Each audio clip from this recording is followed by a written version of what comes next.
थोड़ी देर तक तो स्टीयरिंग होगी, थोड़ी देर तक स्टीयरिंग होगी। आपने ऊपर से पानी डाला और पानी डाला, उसके बाद उसके ऊपर से NaCl डाला, थोड़ी देर तक स्टीयरिंग करी, आपका नमक भी डिजोल्व होता जा रहा है। फिर चाहे आप स्टीयरिंग करो चाहे ना करो, नमक डिजोल्व नहीं हो सकता, चाहे आप कुछ भी कर लो। स्टार्टिंग में तो ऐसा भी होता है, आप थोड़ा सा नमक डालोगे तो वो अपने आप डिजोल्व हो जाता है, मिक्स करने की जरूरत नहीं है। थोड़ा सा एक पिंच डाल के देखो, वो अपने आप मिक्स हुआ मिलेगा। अगर सारा नहीं होगा तो उसके अंदर से कुछ हो जाएगा, ठीक है। बाद में आप स्टीयरिंग करके मिक्स कर रहे हो। End of the reaction, last में आप चाहे कितना ही नमक डालते जाओ, चाहे कितनी स्टीयरिंग करते जाओ, नमक मिक्स नहीं होएगा। इसका मतलब सर जो NaCl सॉलिड से Na plus aqueous plus Cl minus aqueous, aqueous में जाने का मतलब डिसोल्यूशन ही है। अगर टूट के कोई चीज एक्वस में चली गई है तो उसके अंदर डिसॉल्व हो गई है पानी में। पानी के अंदर चीजें दो तरीके से डिसॉल्व हो सकती है, एक टूट के, एक बिना टूटे। तो जब टूट के डिसॉल्व हो रही है तो ऐसे करके रिएक्शन लिखते हैं कि सॉलिड था उससे एक्वस में बन गया, आयंस दिखा देंगे उसके। अब इस रिएक्शन का जब इक्विलिब्रियम आ जाएगा, at equilibrium no more NaCl can be dissolved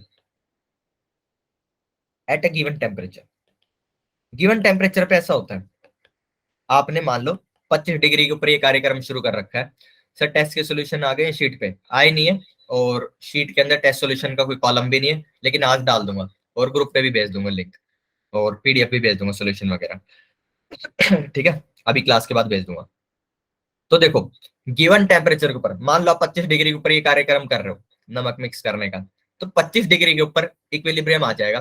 फिर आप चाहे कुछ भी कर लो, उस गिवन टेम्परेचर के ऊपर और सॉल्ट आप मिक्स नहीं कर पाओगे। ये पॉसिबल है। आप उस पतीले को उठाओ जिसमें भी आप मतलब ये मिक्स कर रहे हो, और गैस पे रख दो, हीटिंग करोगे तो आपने ऑब्जर्व किया होगा कि वो और ज्यादा नमक मिक्स होने लग जाएगा। नहीं किया हो तो करके देख लेना, आप और ज्यादा नमक मिक्स कर पाओगे हीटिंग से। आप बिना स्टीयरिंग के भी नमक मिक्स कर सकते हो, ठीक है। तो ऐसा होता है, पानी को बॉइलिंग टेम्परेचर पे ले जाओ, काफी नमक बिना स्टीर करे ऊपर से डालने से मिक्स हो जाता है, ठीक है। ये हो गया। ऐसा एग्जांपल आप चाय में भी देख सकते हो, जब चाय बनती है तो चीनी को आपको कोई मिक्स नहीं करना पड़ता, ऊपर से डाल दो वो अपने आप मिक्स हो जाती है।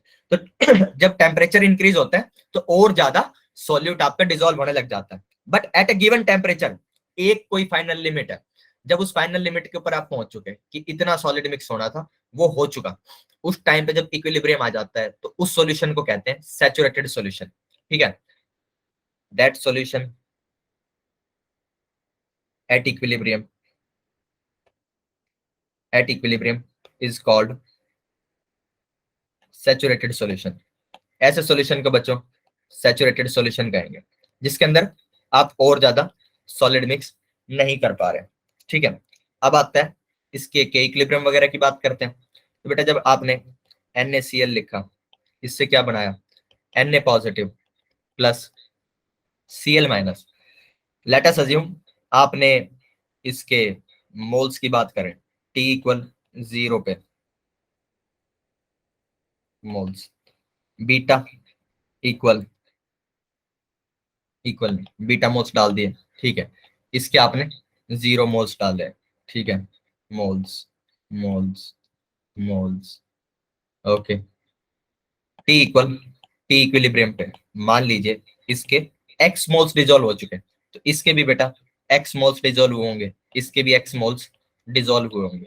ये जो x वैल्यू है, इस x के अंदर अगर मैं वॉल्यूम ऑफ सॉल्यूशन का डिवाइड करूं, यहाँ पे नहीं साइड में लिख लेते हैं, this x moles of NaCl, यही डिसॉल्व हुआ है ना, divided by volume of solution. ये कर दो तो बेटा जो टर्म आएगी वो आएगी सॉल्युबिलिटी। आपने क्या किया है, मोल्स लिए हैं NaCl के और डिवाइड किया है वॉल्यूम ऑफ सॉल्यूशन के। This is not the concentration of NaCl dissolved. Solid का concentration volume of solution divide करने से नहीं आता है। ये मैंने क्या किया है, वॉल्यूम उठाई है सॉल्यूशन की और मोल्स उठाए सॉलिड के, मुझे एक टर्म मिल गई सॉल्युबिलिटी S। आप देखेंगे यहाँ पे भी ये वैल्यू, अगर इनके कंसेंट्रेशंस की निकालोगे ना, ये क्या है कंसेंट्रेशन T इक्वल इक्विलिब्रियम पे, तो ये S वैल्यू के बराबर आएंगे, ये S वैल्यू के बराबर आएंगे। इसके लिए कंसेंट्रेशन ऐसे निकलता है, पूरे सॉल्यूशन का वॉल्यूम आप डिवाइड करते हैं मोल्स में, ठीक है। ये जो S टर्म है, this is solubility, this S is solubility, इधर जो टर्म्स बनी है ये सॉल्युबिलिटी नहीं है, ये सॉल्युबिलिटी की वैल्यू के बराबर जरूर है, लेकिन ये सॉल्युबिलिटी नहीं है। क्यों नहीं है? क्योंकि मान लीजिए आप अगर कभी कोई सॉल्ट ले रहे हो, आप अगर कभी कोई सॉल्ट ले रहे हो A2, कंसंट्रेशन भी तो होता है, क्या चीज? कंसंट्रेशन भी तो होता है सर ये solubility. Sir x mole upon volume. हाँ, एक्स बाय वॉल्यूम, लेकिन आप ये देखो, आपने मोल्स किसके लिए? NaCl के। वॉल्यूम लिया आपने सॉल्यूशन का। आप जब सॉलिड की बात करते हो तो बेटा सॉलिड का जो कंसंट्रेशन होता है वो होता है moles divided by volume occupied. ठीक है, सॉलिड का कंसंट्रेशन ऐसे आता है, आपका सॉल्यूशन तो ऐसा है, सॉलिड तो कहीं ये रखा होता है, तो इसका कंसंट्रेशन क्या होएगा? इसका कंसंट्रेशन हो जाएगा इसके moles divided by only this volume जो इसने ऑक्यूपाई कर रखी है, जबकि आप डिवाइड किसका कर रहे हो? वॉल्यूम ऑफ सॉल्यूशन का, इस पूरी का। तो ये NaCl का कंसंट्रेशन नहीं है। हाँ, ये S जब इस तरफ लिख रहे हो तो ये Na प्लस और Cl माइनस का कंसंट्रेशन जरूर है। अभी के लिए सबसे पहले ये समझ लें कि सॉल्युबिलिटी, इधर वाला S जो आपने कैलकुलेट किया है, ये जो S है यही क्यों सॉल्युबिलिटी है, राइट हैंड साइड वाले S सॉल्युबिलिटी क्यों नहीं है? इसलिए नहीं है कि अगर आपको A2B मिल रहा है, ऐसा कोई सॉल्ट मिला है कि इसको डिसॉल्व करके बताओ, तो आप क्या करोगे? 2A plus plus B minus. अगर इसके लिए जो मैं S वाली वैल्यू लिख रहा था कि इसके ना X बीटा माइनस X, ठीक है, ये X और ये X, ये एक्चुअली 2X बनेगा। अब यहाँ पे तो X जितने खर्च हुए divided by volume of solution, ये आपने लिखा, ये हो गया S। This is solubility, yes this is solubility, ठीक है। लेकिन क्या RHS में जब आप इनको इवेल्युएट करोगे वॉल्यूम डिवाइड करके, तो ये आएगा, एक आएगा 2S और एक आ जाएगा S, एक आएगा 2S और एक आएगा S, ठीक है। अब यहाँ पे आप कैसे बोलोगे कि ये सॉल्युबिलिटी है, लेफ्ट वाली ये वैल्यू सॉल्युबिलिटी की है कि ये है? ठीक है, तो हम सॉल्युबिलिटी की वैल्यू LHS से उठाते हैं, जो कोई आपका सॉलिड डिसॉल्व हो रहा है, ठीक है। तो क्या सॉल्युबिलिटी पहचान लोगे? सॉल्युबिलिटी की वैल्यू है वो आप लोगे सॉलिड साइड से, ठीक है। और जो वैल्यू ले रहे हो वो कंसंट्रेशन नहीं है, कंसंट्रेशन आपकी राइट हैंड साइड में लिखी हुई है, वो कंसंट्रेशन है Na प्लस की और Cl माइनस की। ये जो वैल्यू ली है सॉल्युबिलिटी की वैल्यू है। क्या ये बातें अलग अलग क्लियर है?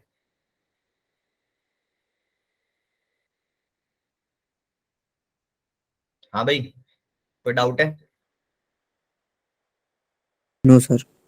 ठीक है। नो इस सर। रिएक्शन के लिए अगर के इक्विलिब्रियम लिखना हो, इस रिएक्शन का के इक्विलिब्रियम, तो क्या इसका के इक्विलिब्रियम, के इक्विलिब्रियम Na प्लस का कंसंट्रेशन इंटू Cl माइनस का कंसंट्रेशन, ये आएगा डिवाइडेड बाय सॉलिड का कंसंट्रेशन 1 लेते हैं तो वो टर्म खत्म हो जाएगी। This NaCl is in solid, this is in aqueous, this is in aqueous. तो ये आ जाएगा के इक्विलिब्रियम का एक्सप्रेशन। बेटा इसको KSP बोलते हैं, KSP सॉल्युबिलिटी प्रोडक्ट, ठीक है। अगर डिसोल्यूशन का कोई रिएक्शन है तो उस केस के अंदर के इक्विलिब्रियम को सॉल्युबिलिटी प्रोडक्ट KSP लिख देते हैं। It is very much like acid के डिसोसिएशन के लिए हम लोग क्या लिख देते हैं?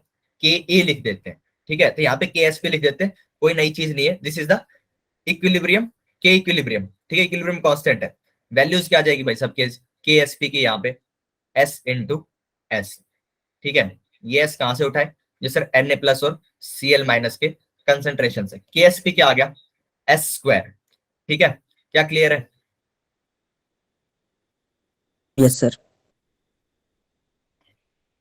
1 मिनट कॉल बैक कर रहा हूँ, 1 मिनट में कॉल बैक कर रहा हूँ। ओके, क्वेश्चन देखो, what is the number of moles of AgCl dissolved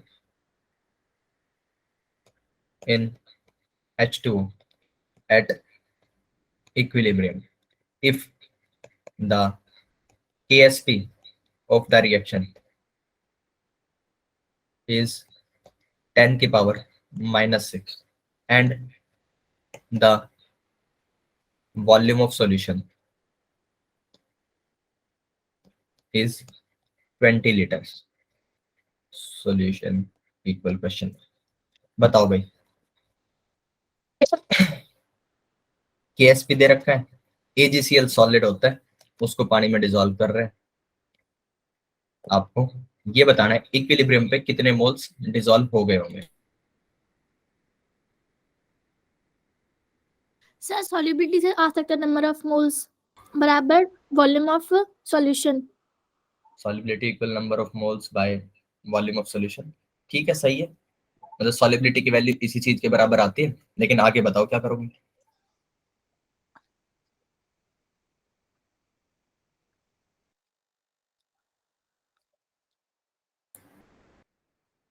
ये ठीक है कि सॉल्युबिलिटी से आप मोल्स बाय वॉल्यूम करके कुछ कुछ सॉल्युबिलिटी कहाँ से लाओगे वो तो ढूंढो, सॉल्युबिलिटी भी ढूंढनी पड़ेगी। केपी बराबर एस स्क्वायर से। केपी बराबर एस स्क्वायर से, के एसपी बराबर एस स्क्वायर से। ठीक है, करो आंसर निकालो। पहले नहीं बताऊंगा वरना मेहनत नहीं बचेगी। जब गलत करोगे तभी सही चीज याद रहेगी। करो, 3 मिनट है।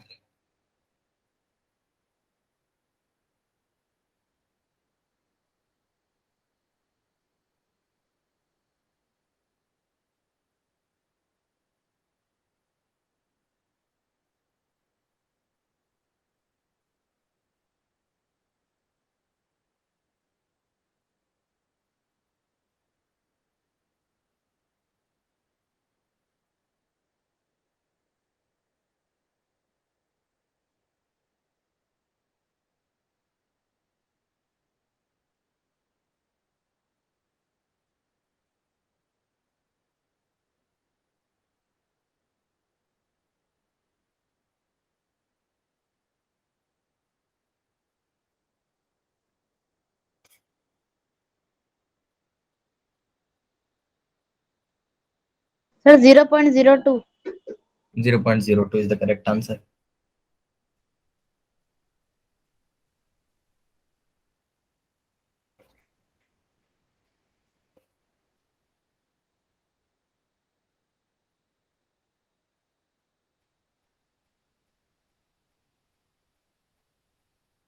Two into 10⁻⁻²।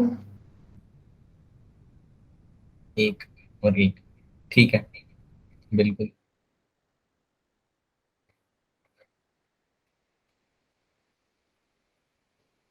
सर 0.02।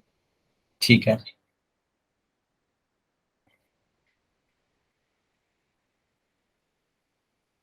ओके, चलो तो लगभग सबके आंसर्स आ गए। 0.02। एक और मिनट अगर कोई और कर रहा हो तो फिर मास्टर बताएगा।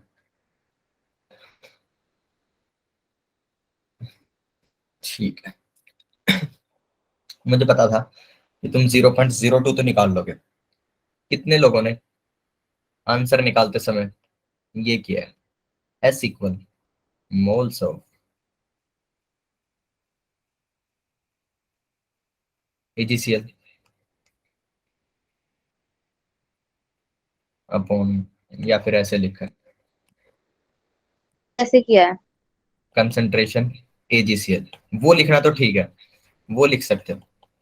ऐसे किसी ने किया है concentration of AgCl equal moles of AgCl divided by volume of solution? कोई भी? सर ये एस निकालने के बाद किया है। देखो बेटा, कहीं भी नहीं, ऐसे नहीं लिखना। कंसंट्रेशन ऑफ एजीसीएल मत लिख देना, ये गलत हो जाएगा। ये कंसंट्रेशन नहीं है, ये कंसंट्रेशन नहीं है। सॉलिबिलिटी जरूर लिख सकते हो कि solubility equal moles of AgCl divided by volume of solution.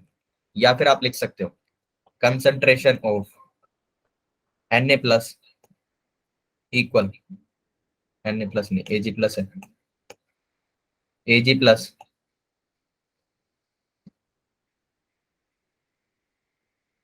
Ma'am class में हूँ फिर करता हूँ। ठीक है ma'am, moles of Ag plus divided by volume of solution.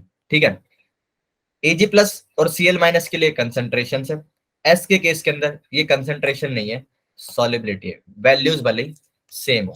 ठीक है, ये बात क्लियर हो गई। अब क्या बचा, ये रिएक्शन के अंदर AgCl से आप Ag plus plus Cl minus बना लीजिए, ये S और S बनेंगे, S और S कंसंट्रेशन, यहाँ से KSP की वैल्यू आ जाएगी S स्क्वायर इक्वल 10 की पावर -6, यहाँ से S की वैल्यू आ जाएगी 10 की पावर -3, बिल्कुल।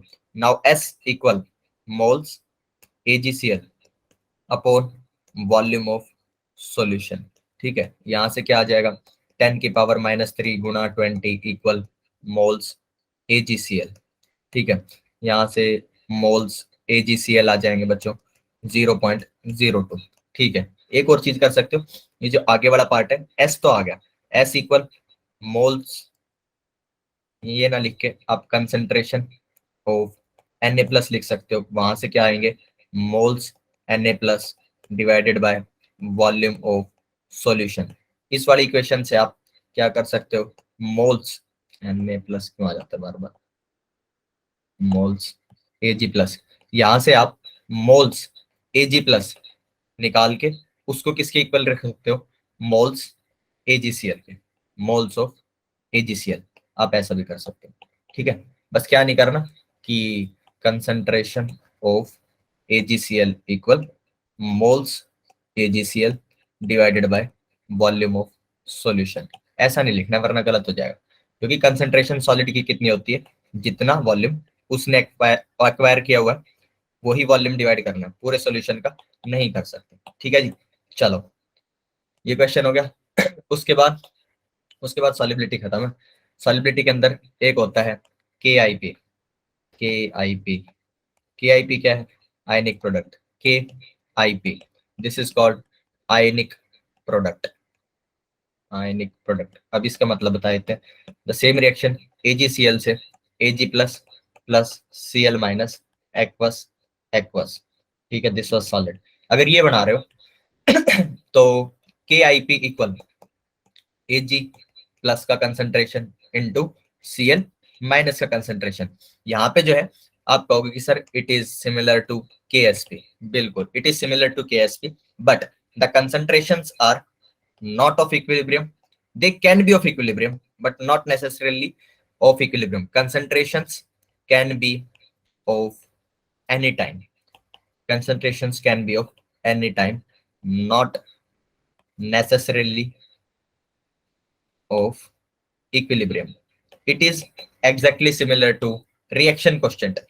डिसोल्यूशन के केस के अंदर रिएक्शन कांस्टेंट को ही KIP बोलते हैं। KIP क्या है, किसी भी टाइम की कंसंट्रेशन। ठीक है, तो अगर आपका KIP की वैल्यू KSP से ज्यादा होगी तो रिएक्शन डायरेक्शन, रिएक्शन बैकवर्ड, बिल्कुल बैकवर्ड डायरेक्शन। तो यहाँ पे क्या बोलेंगे बेटा, solid will come out of solution, जो उसके अंदर मिक्स्ड होगा वो बाहर आएगा, क्योंकि आपकी डायरेक्शन ऐसे आएगी रिएक्शन की। ठीक है, if KIP is less than KSP then बेटा forward more solid will dissolve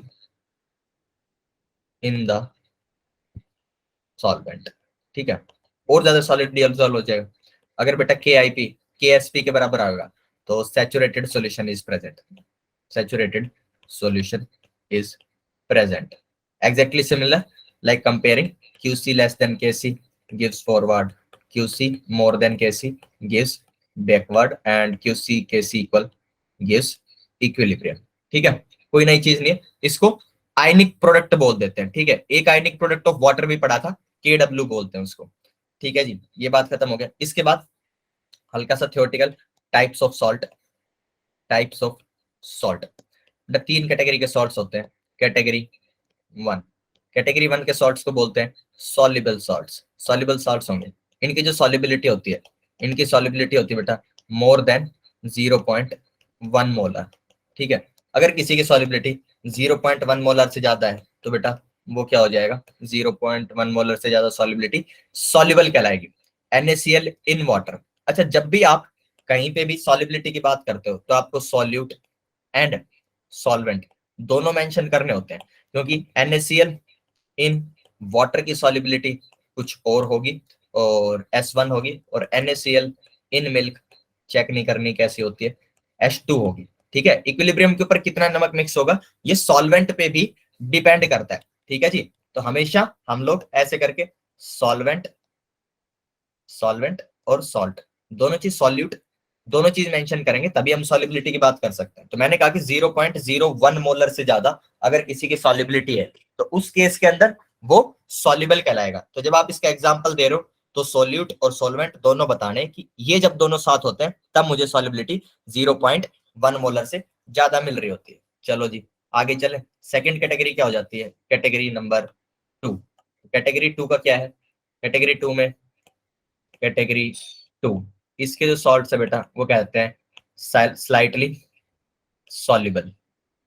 इनकी जो सॉल्युबिलिटी है, इनकी सॉल्युबिलिटी लेस देन 0.1 मोलर होती है and it is more than 0.1 molar. Example is BaOH2 in water. ठीक है, हालांकि ये कोई आपसे ज्यादा पूछने नहीं वाला है, ये शीट थी तुम्हारी जो बन के आई थी उसके अंदर लिख रखा था, मैंने बता दिया। थर्ड क्या होता है, कैटेगरी 3। बेटा इसके अंदर क्या होता है, स्पेरिंगली सॉल्युबल कहलाते हैं salts, sparingly soluble, sparingly soluble कहलाएंगे और इनकी solubility less than, solubility is less than 0.01 molar. Example इसका कौन है, मैंने अभी इस क्वेश्चन के अंदर AgCl बताया था, AgCl इन वाटर, वहां पे मैंने उसकी S कितनी मानी थी 10 की पावर -3, तो 10 की पावर -2 यानी 0.01 मोलर से कम होती है, यही कंसिडर करके मैंने वो एग्जांपल बनाया था। क्या क्लियर है सॉल्ट सबको? Yes sir. ठीक है, एक्सपायरिंग क्या है? क्या चीज? स्पेयरिंगली। स्पेरिंगली, स्पेरिंगली मतलब बहुत कम सॉल्युबल होता है, स्पेलिंग लिख लो, अंग्रेजी का शब्द है, इससे ज्यादा मैं कुछ नहीं बता सकता। स्पेरिंगली नाम है इस कैटेगरी के जो सॉल्ट्स होंगे जिनकी सॉल्युबिलिटी 0.01 मोलर से कम है, बेटा उनको स्पेरिंगली सॉल्युबल बोलेंगे। ठीक है, बस इतना है। अब स्पेरिंगली का बिल्कुल हिंदी में मतलब क्या होता है वो मेरे को भी नहीं पता, वो गूगल बता पाएगा। ठीक है, देख लेना, टेक्निकलिटी क्लियर हो गई होगी। ठीक है, चलिए ये खत्म, चैप्टर खत्म, चैप्टर इज फिनिश्ड। अब इसके बाद बेटा नया चैप्टर स्टार्ट करेंगे, आज ही से करेंगे रेडॉक्स। तो इसके जो ये जो आज जितना पढ़ा है ना लेक्चर नोट्स, अगर शीट में देखोगे तो वो आपको रेडॉक्स वाले पार्ट में मिलेंगे। शीट के अंदर लेक्चर 7 करके 7 लगे हैं शायद हमारे आइनिक में इससे पहले तक, तो लेक्चर 7 करके मैंने खत्म कर दिया। रिकॉर्डिंग भी आपको 7 तक की ही मिलेगी वहां पे, आज वाली। अगर ये वाला पार्ट अगर किसी को बाद में देखना हो तो रेडॉक्स में मिलेगा, अगर ना मिले उस टाइम तक भूल जाओ तो मुझसे पूछ लेना। चलो जी करें अगला चैप्टर शुरू। Yes sir. Yes, sir. 20 minute बचे, काफी पढ़ाते जाऊंगा क्योंकि रिडॉक्स चैप्टर बहुत हल्का है, शुरू में भर भर के थ्योरी है, बोर हो तो बता देना, कुछ नहीं कर सकते वैसे उसका बताने के बाद भी, फिर मैं तुम्हें दिल का दिलासा दूंगा कि बस 1 घंटे की बात है, 1 घंटे के बाद चैप्टर अच्छा रहेगा। आज नहीं 1 घंटे के बाद, आज 20 मिनट की बात है।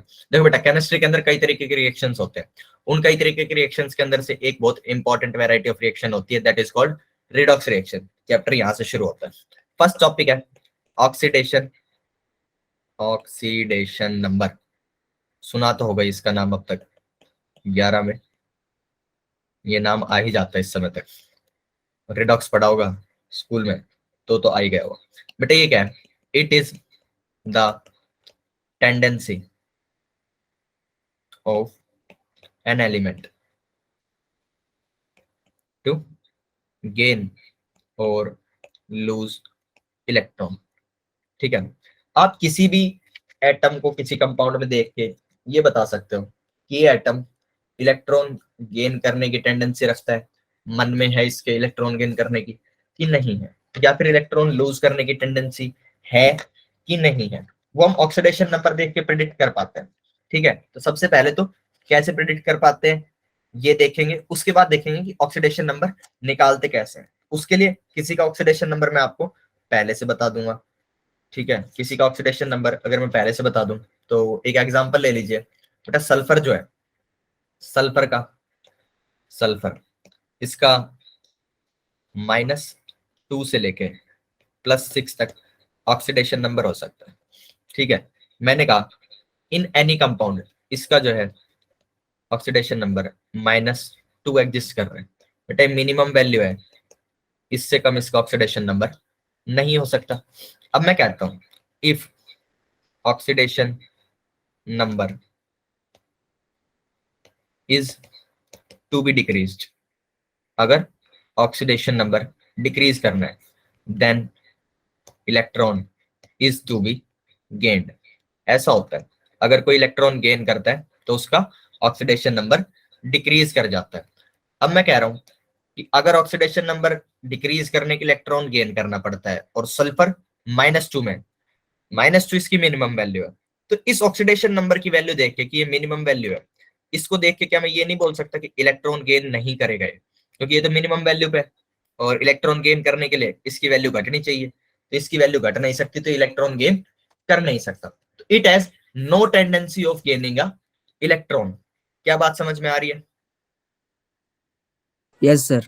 कैसे ऑक्सीडेशन नंबर प्रिडिक्ट करते हैं। इसके अलावा भी आप जैसे मान लो -2 पे थे, +3 के ऊपर भी बोल सकते हो कि ये इलेक्ट्रॉन गेन की टेंडेंसी रखेगा कि लूज की रखेगा, ठीक है। देखो अगर इन नंबर्स को आप मार्क करो, -2 -1, ठीक है, 0 भी हो सकता है ऑक्सीडेशन नंबर, 1 2 3 4 5 6, कितने लोग हो गए, 1 2 3 4 5 6 7 8 9 10 है, तो मीडियन कौन हो जाएंगे, मीडियन हो जाएंगे, मीडियन कैसे निकलता है, एक तो मैथ कमजोर है, 10 है, 4 3 7 और 2 9 है, 9 है, तो ये वाले भाई साहब मीडियन हो जाएंगे, ठीक है, ये मीडियन हो जाएंगे।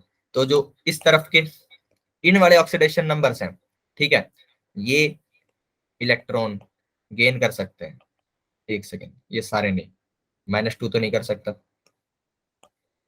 ये लोग कैन गेन और लूज, दोनों चीजें कर सकते हैं ये लोग, और जो ये वाले हैं ये लोग भी दोनों चीजें कर सकते हैं, कैन गेन और लूज, ठीक है। ये क्या कर सकता है, ओनली गेन कर सकता है, क्योंकि +6 है, और इलेक्ट्रॉन लूज करने के लिए आपको ऑक्सीडेशन नंबर बढ़ाना पड़ता है, तो ये और तो बढ़ा नहीं सकता, और ये क्या कर सकता है, ओनली लूज कर सकता है। ऑफ कोर्स ये भी गेन और लूज दोनों चीज कर सकते हैं। तो ऑक्सीडेशन नंबर देख के आप बता सकते हो कि आपका इलेक्ट्रॉन क्या आपका एटम इलेक्ट्रॉन गेन करने वाला है कि लूज करने वाला है। दैट्स हाउ दिस डेफिनेशन गोस, ठीक है, डेफिनेशन की बात होगी। अब क्या है, ऑक्सीडेशन नंबर जो है बेटा, इट कैन बी, हट गया स्क्रीन गई, गई मेरी स्क्रीन,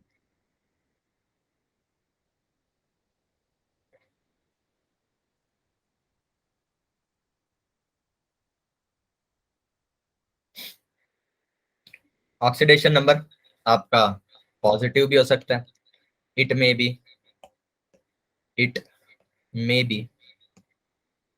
पॉजिटिव, नेगेटिव, 0 और फ्रैक्शनल।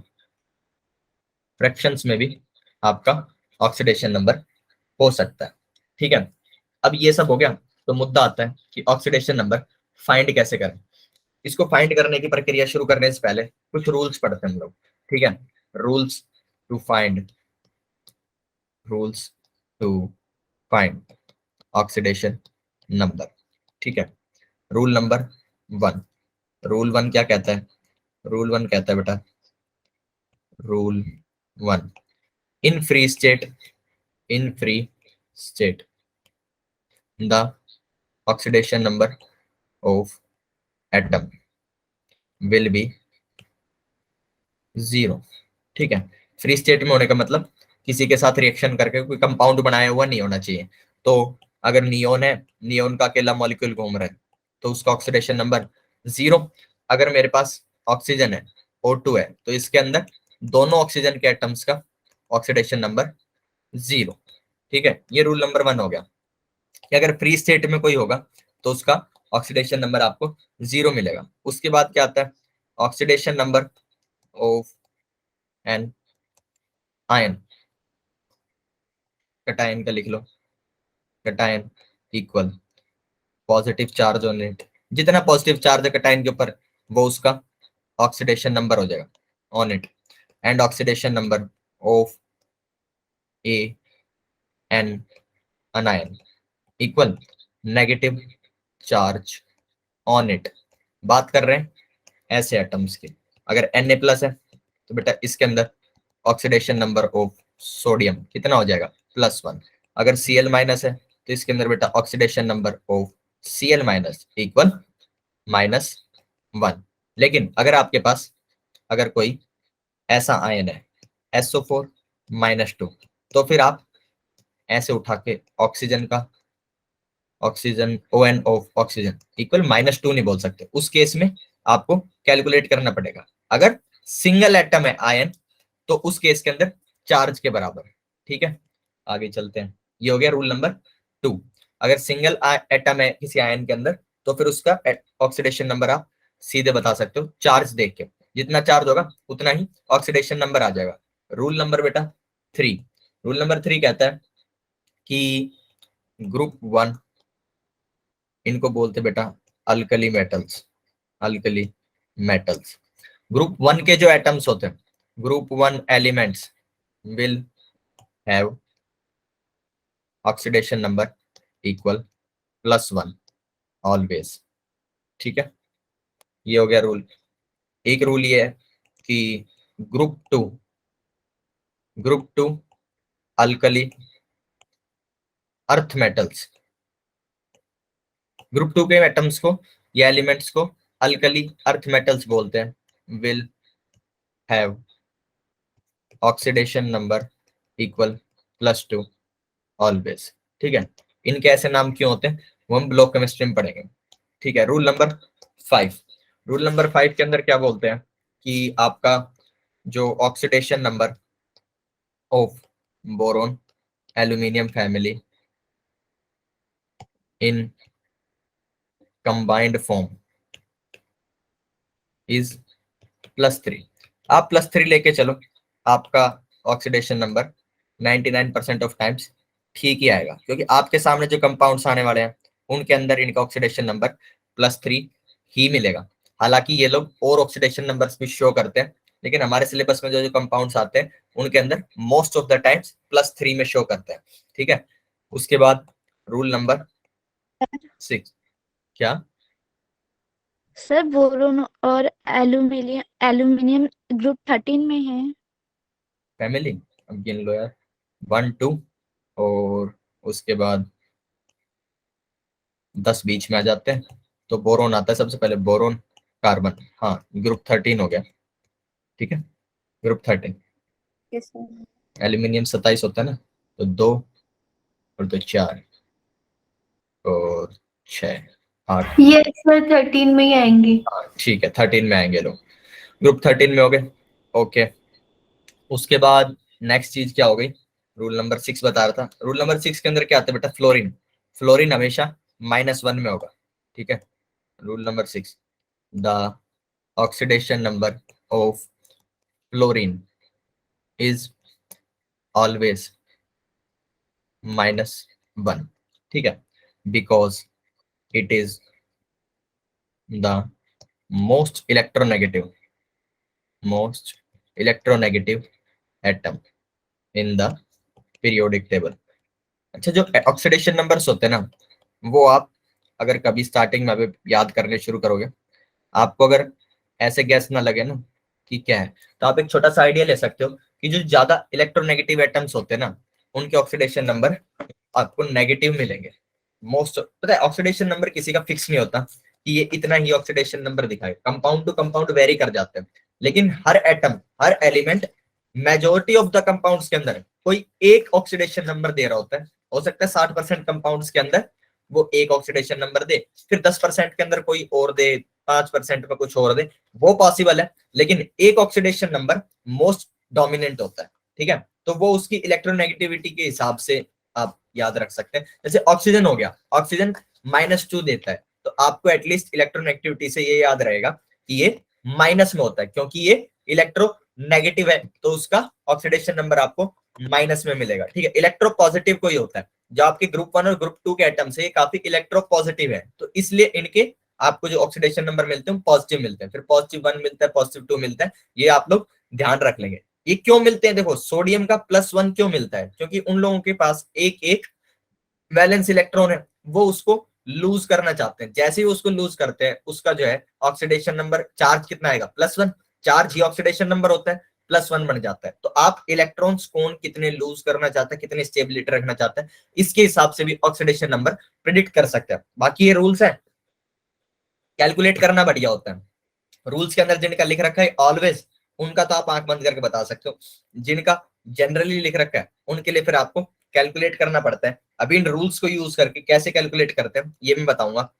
हमने फ्लोरीन लिख लिया, halogen atoms other than fluorine, other than fluorine, fluorine ही है, क्योंकि जैसे मैंने इलेक्ट्रोनेगेटिविटी का नाम लिया तो हर आदमी या कोई भी ऐसा सोच सकता है कि बाकी के हेलोजन एटम्स भी इलेक्ट्रॉन गेन ही करेंगे, लूज नहीं करेंगे, तो सबका -1 हो जाएगा। ऐसा जरूरी नहीं है, वेरिएबल दिखाते हैं। Other than fluorine can show variable oxidation numbers, ठीक है, oxidation numbers.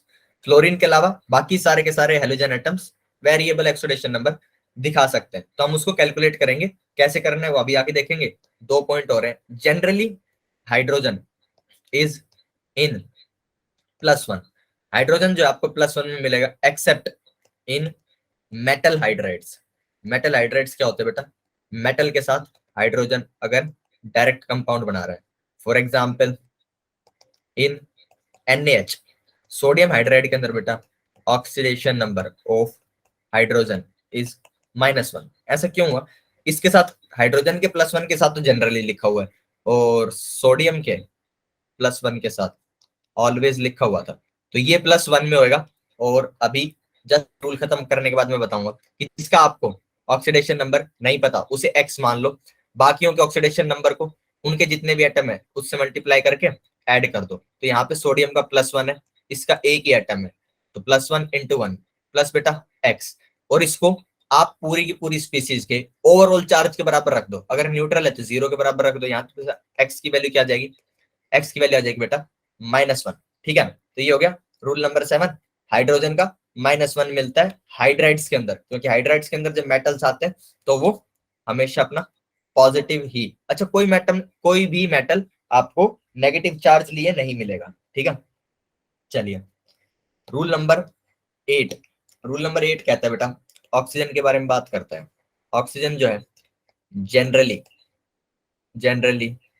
It is in -2, ठीक है, -2 में एग्जिस्ट करेगा। बट ऑक्सीजन ना पेरोक्साइड्स बनाता है। जब ये पेरोक्साइड में होगा, इसका पेरोक्साइड स्ट्रक्चर होगा, इट इज -1, और जब ये सुपर ऑक्साइड स्ट्रक्चर बना रहा होगा तो बेटा इट इज इन -1/2। ठीक है, ये सारे रूल्स हैं। अच्छा, पता कैसे चलेगा सर पेरोक्साइड है कि सुपर ऑक्साइड, ये भी बताएंगे। अभी के लिए देखना ये है कि कैसे हम बता पाएंगे कि ये x मानना वगैरह क्या होता है। तो एक और चीज नोट कर लो, कुछ एलिमेंट्स के maximum and minimum oxidation states, ये आपको कहाँ काम आएंगे, जब आप अभी जो तरीका बताऊंगा उससे x की वैल्यू निकालोगे। एक्चुअली आप अगर वो x की वैल्यू कुछ उल्टी सीधी आए, मान लीजिए सल्फर का मैंने बोला कि सल्फर का वैल्यू कितने में वेरी करेगा, आपने उसका ऑक्सीजन के साथ कोई कंपाउंड था, उसके अंदर उसका ऑक्सीजन का आपने ऑक्सीडेशन स्टेट माना कि -2 मान लो, ठीक है, और फिर आपने सल्फर का निकाला और वो इस रेंज के बाहर मिला, तो आप ये समझ जाओगे कि ऑक्सीजन -2 में नहीं है, या तो पेरोक्साइड में होगा या सुपर ऑक्साइड में होगा। दोनों को चेक कर लोगे किसके लिए सल्फर अपनी सही रेंज में आ रहा है। ठीक है, तो ऐसे ही और भी कुछ लोग होते हैं जिनके रेंजेस होते हैं ऑक्सीडेशन नंबर की, ये मैं बता देता हूँ। नाइट्रोजन हो गया, क्लोरीन -1 to 7 शो करता है, और कार्बन -4 to 4। ठीक है, सारे के सारे एलिमेंट नहीं होंगे, लेकिन ये एलिमेंट्स आपके काफी टकराने वाले हैं, इसलिए इनके मैंने लिख दिए कि मिनिमम और मैक्सिमम ऑक्सीडेशन स्टेट्स क्या होता है। अब आती है कि कैसे कैलकुलेट करेंगे ऑक्सीडेशन नंबर। तो बेटा कैसे कैलकुलेट करने के लिए एक एग्जांपल ले लेते हैं, या स्टेप्स लिख लो पहले। Steps, calculation of oxidation number. ठीक है, स्टेप वन में assume the unknown oxidation number.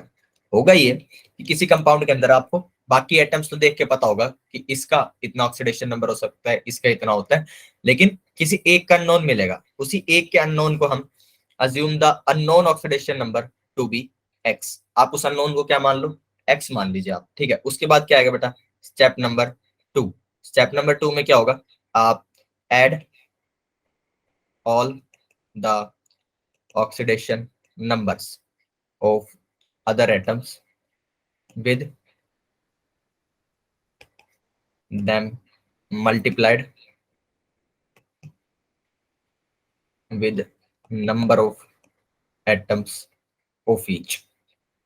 इसका भी मतलब अभी समझ में आएगा, अंग्रेजी तो उल्टी सीधी चीज है, समझ में नहीं आती ऊपर नहीं। उसके बाद इक्वेट दिस समेशन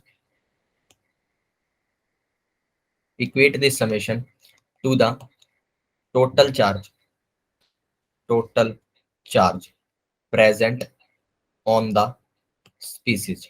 पूरी स्पीसीज के ऊपर जितना चार्ज है उसके बराबर रख दो, आपके पास x की वैल्यू आ जाएगी, आपके पास x की वैल्यू आ जाएगी। ठीक है जी, अब देखो एक एग्जांपल देख लो, H2SO4 oxidation number of sulphur, ये पूछा है। ठीक है, ये मैं करके दिखा रहा हूँ, बाकी अगली क्लास के अंदर प्रैक्टिस करेंगे। अभी यहाँ पे सल्फर का पूछा है तो ये अननोन है, ऑक्सीजन का हमें -2 मानना है शुरू में। अगर कुछ उल्टा सीधा आंसर आता है एक्स का, तब हमें पता चलेगा कि ऑक्सीजन -2 में नहीं था। और हाइड्रोजन का +1 मानना है अगर मेटल हाइड्राइड नहीं है तो। ठीक है, रूल 1 के हिसाब से हमने बाकी लोगों की ऑक्सीडेशन नंबर आइडेंटिफाई कर लिए, एक अननोन बचा है एक्स। ठीक है, एक्स हमने मान लिया, सल्फर अननोन था उसको हमने एक्स मान लिया। अब क्या करना है, add all the oxidation numbers of other atoms. बाकी एटम्स कौन है, हाइड्रोजन, इनके ऑक्सीडेशन नंबर्स ऐड करने, कितने में, +1 में, with them multiplied with number of atoms of each. तो ईच का एटम का नंबर कितना है, हाइड्रोजन का 2 +1 × 2 प्लस बेटा एक्स, सल्फर का एक्स। ठीक है, इसके लिए एक ही एटम है, प्लस ऑक्सीजन के कितने हैं, -2 तो इसका ऑक्सीडेशन नंबर है और नंबर ऑफ एटम्स 4 है। और इसको अब किस चीज के बराबर रख दो, इसके ऊपर ओवरऑल चार्ज कितना है बेटा, 0 है। तो मेरे पास क्या आंसर आ जाएगा, 2 + x -8 = 0। यहां से x की वैल्यू क्या आ जाएगी, +6। तो सल्फर का ऑक्सीडेशन नंबर कितना हो गया, ऑक्सीडेशन नंबर ऑफ सल्फर = +6। क्या क्लियर है? Yes sir. ठीक है जी, बस आज के लिए इतना ही रखते हैं। सर हाँ जी,